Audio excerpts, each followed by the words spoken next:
आज मैं आपको एक ऐसे जालिम बाप की कहानी सुनाने जा रहा हूं जिसने अपनी ही बेटी को वक्त से पहले जवान करने के लिए खतरनाक इंजेक्शन लगाने शुरू किया ताकि वह जल्दी जवान हो जाए और वह उसे अपनी हराम कमाई का जरिया बना सके। यह मासूम बच्ची खुद नहीं जानती थी कि उसके शरीर में इतना बदलाव क्यों आ रहा है। जब यह बच्ची जवान हो गई तो उसके जालिम बाप ने उसके साथ ऐसा काम किया जो कि दुश्मन भी ना करे। तो चलिए कहानी को शुरू करते हैं। गांव के बाहरी इलाके में एक छोटी सी झोपड़ी में सविता अपनी दुनिया में मग्न रहती थी। वह 12 साल की मासूम बच्ची थी जिसे खेलना कूदना पसंद था, लेकिन उसकी दुनिया उतनी सुरक्षित नहीं थी जितनी उसे लगती थी। उसका पिता रघु, जो एक बेरोजगार और शराबी आदमी था, उसकी नीयत में खोट थी। एक दिन सविता ने महसूस किया कि उसका शरीर पहले से अलग महसूस हो रहा था। उसके शरीर में तेजी से बदलाव आने लगे थे। वह घबरा गई और अपनी मां से पूछने गई, लेकिन मां हमेशा की तरह चुप रही, जैसे कुछ जानकर भी अनजान हो। असल में रघु ने अपनी ही बेटी के शरीर को जवान करने के लिए उसे जबरन हार्मोन के इंजेक्शन लगाने शुरू कर दिए थे। उसकी गंदी सोच थी कि जब उसकी बेटी जवान हो जाएगी तो वह उस पर अपना घिनौना अधिकार जमा सकेगा। लेकिन सविता केवल एक मासूम बच्ची नहीं थी, वह साहसी भी थी। उसने अपनी मां को बहुत दिनों तक परेशान और डरी हुई देखा।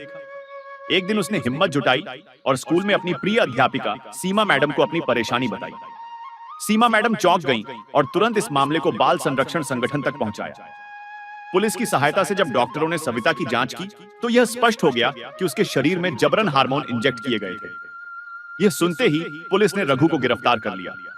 अदालत में उसके खिलाफ पुख्ता सबूत पेश किए गए और उसे उम्र कैद की सजा सुनाई गई। अब सविता एक बाल सुधार गृह में थी जहां उसकी देखभाल हो रही थी। उसने अपने अतीत से उबरने का फैसला किया और एक वकील बनने की ठानी ताकि वह भविष्य में ऐसी किसी भी लड़की को न्याय दिला सके। सालों बीत गए। सविता ने अपनी पढ़ाई पूरी की और कानून की डिग्री हासिल की।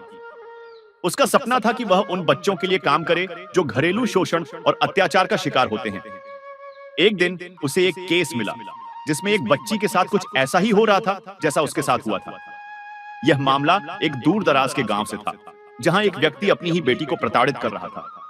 सविता ने बिना किसी संकोच के उस केस को अपने हाथ में लिया और पूरे जोश के साथ उस बच्ची को न्याय दिलाने के लिए खड़ी हो गई।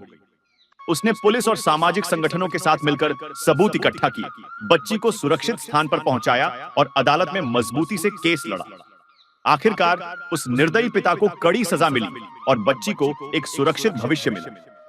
सविता का सफर यहीं नहीं रुका। उसने अपना जीवन उन बच्चों के अधिकारों की रक्षा में समर्पित कर दिया जो अपने ही घरों में सबसे असुरक्षित महसूस करते थे। यह कहानी उन तमाम मासूम बच्चों के लिए एक संदेश है कि यदि उनके साथ कुछ गलत हो रहा है तो चुप रहने के बजाय आवाज उठाए। समाज में ऐसी बुराइयों के खिलाफ जागरूकता जरूरी है ताकि हर बच्चा सुरक्षित रह सके। अन्याय के खिलाफ लड़ने का साहस हमेशा रखना चाहिए, क्योंकि एक व्यक्ति की हिम्मत कई जिंदगियां बदल सकती है।